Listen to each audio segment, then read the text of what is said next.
Halo, kembali lagi bersama saya Imade Aridesade, mahasiswa Informatika Universitas Udayana dengan NIM 18085611016.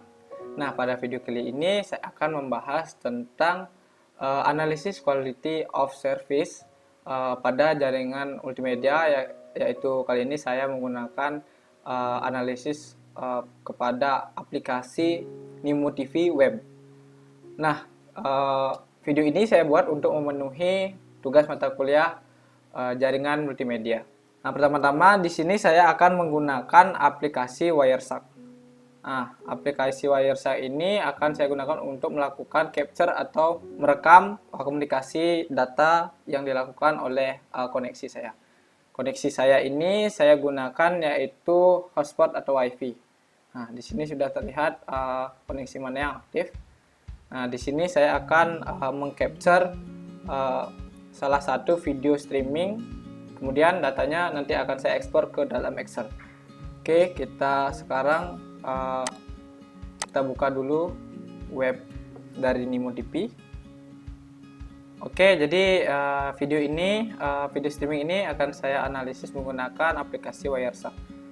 Oke, selanjutnya saya akan melakukan rekaman menggunakan atau capturing datanya menggunakan Wireshark.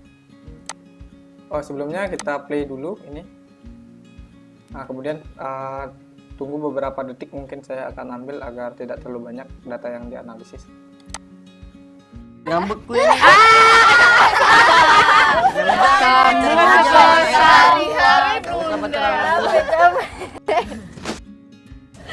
Pernah ya, Blundernya natural banget ya. Oke, kita close saja ini. Jadi saya sudah mendapatkan sekitar 600 data untuk dianalisis. 600 nomor. Ini sekitar hampir 700 ya, 654. Jadi saya akan save terlebih dahulu. Oke, kita di sini namakan Nimo mungkin. Oke.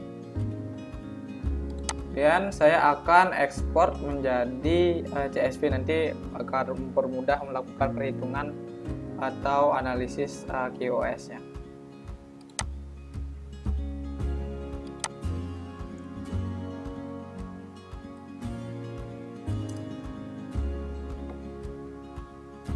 Nah, kemudian kita akan buka di sini, kita akan buka hasil dari ekspor tadi.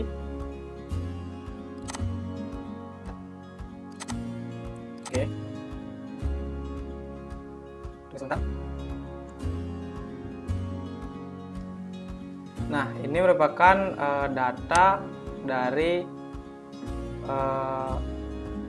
capturean data yang telah diekspor tadi dari Wireshark. Nah, di sini sebenarnya tidak semua info di sini dapat digunakan untuk analisis. Jadi saya akan rapikan dulu ya. Rapikan dulu. Akan rapikan dulu agar lebih rapi.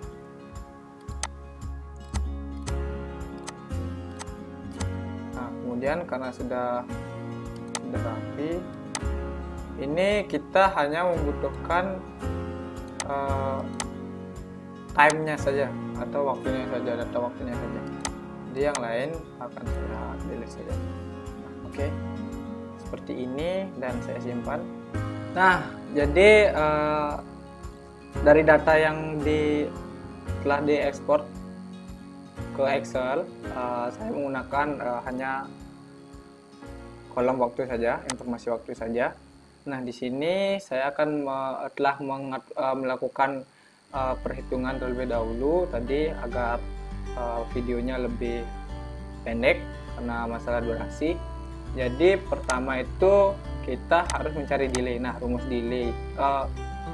Sebentar. Untuk yang pertama itu saya mencari throughput. Nah, mencari throughput ini dapat menggunakan rumus jumlah byte per time span. Nah, bagaimana kita dapat mengetahui jumlah byte sama time span-nya. Jadi kita langsung buka di aplikasi Wireshark-nya, kemudian kita cari statistik, kemudian di sini ada capture file properties. Nah, dari sini kita dapat melihat jumlah byte dan time span yang di capture dari hasil capture tersebut. Nah, di sini terlihat bahwa jumlah byte itu ada di 698.971.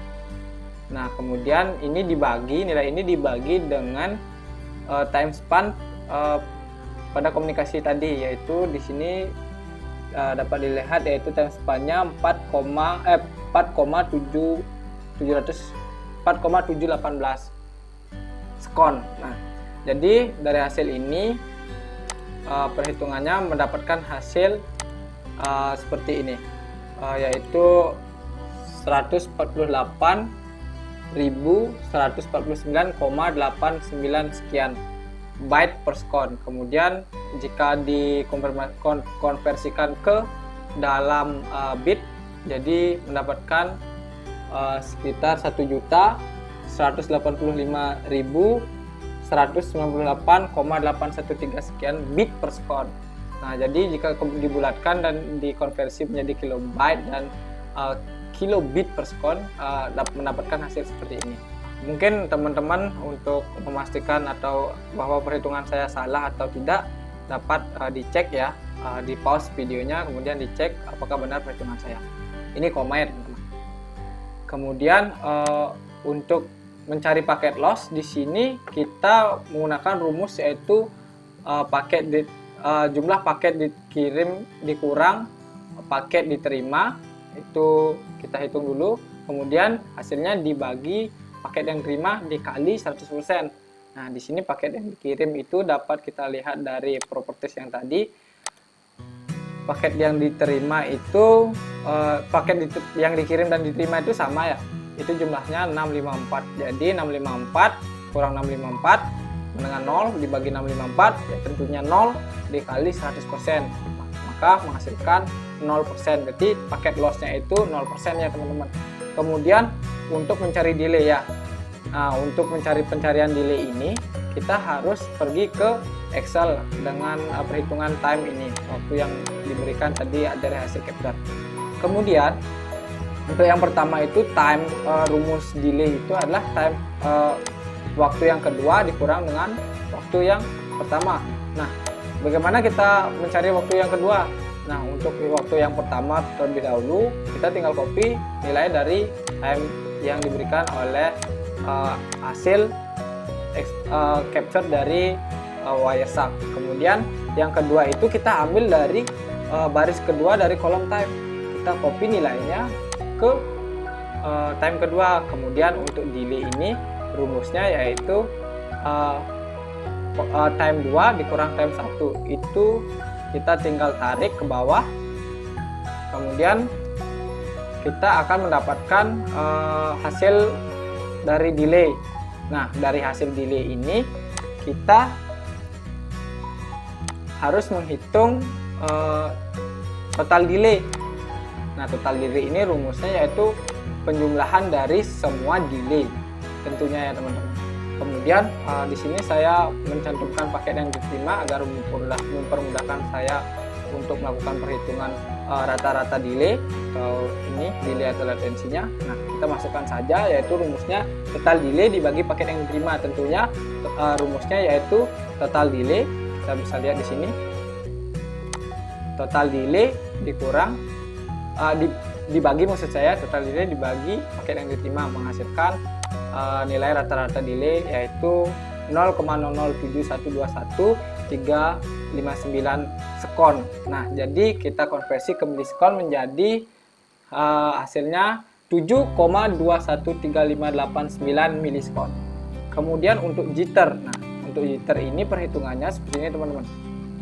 Nah, untuk jitter pertama kita mencari nilai delay. Nah, delay 1 ini kita dapat dari perhitungan antara antara nilai pada delay, yaitu di sini kita bisa lihat. Nah, ini delay yang delay yang pertama dikurang delay yang kedua, begitu juga selanjutnya delay yang kedua dikurang delay yang ketiga. Nah seterusnya sampai ke bawah.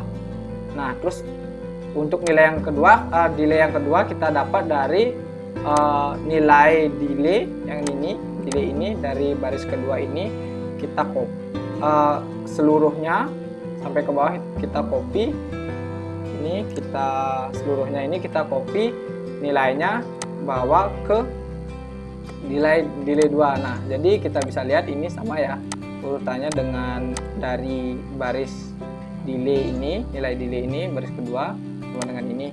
Nah untuk itu kemudian setelah mendapatkan delay 1 dan delay 2 kita akan menghitung jitter. Nah rumus jitter ini yaitu kita bisa lihat, nah ini dikurang delay 2 dikurang delay 1, ini kita nilainya, begitu juga seterusnya.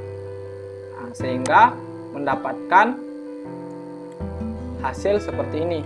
Nah total jitter yang dihasilkan yaitu 4,771909 sekon. Nah kemudian untuk mencari nilai rata-rata jitter itu atau jitternya, kita menggunakan rumus total variasi delay per total paket yang diterima. Nah jadi paket yang diterima yaitu 654, jadi paket yang diterima kurang 1 itu 653.